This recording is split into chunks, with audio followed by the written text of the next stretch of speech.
in our new media seat, we have Bev Turner, who works for a new outlet, a UK outlet, but based here in Washington, D.C., GB News. Bev, thank you for being here today. Why don't you kick us off?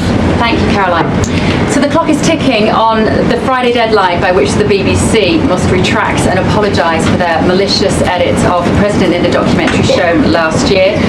The recently resigned Director General of the BBC yesterday described the organisation as the very best of society and blamed the enemies of the BBC for this outcome. Also yesterday, a senior government minister launched a fierce defence of the channel in the House of Commons, saying that the broadcaster remains a light on the hill for people all over the world. So, does the President feel that the network is taking the situation seriously?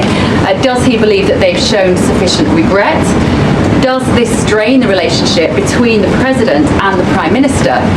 And given that the organisation is publicly funded, is the President prepared to bankrupt the BBC in his pursuit of truth and justice? Well, thank you, Bev. There's a lot of questions in one there.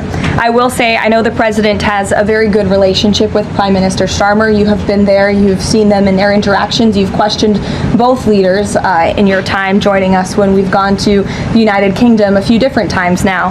However, he has always been very frank when he disagrees with leaders, even whom he has a good relationship with. And the BBC, being a fair news organization, is definitely an outlet I think these two leaders would disagree. The President has made it very clear that this is a leftist propaganda machine that is unfortunately subsidized by British taxpayers, and he thinks that's extremely unfortunate for the great people of the United Kingdom and Great Britain. And I think that the President was deeply concerned by the editing, the purposeful and dishonest editing of his speech that was so clearly fake news, and he rightfully dubbed that term many years ago, and this is a classic example of that. We see it in the United States all the time. We see it now in the United Kingdom. As you know, the President's external legal counsel has filed a lawsuit against the BBC. We expect that to continue, and whether they apologize or not is up to them. Thanks for being here, Beth.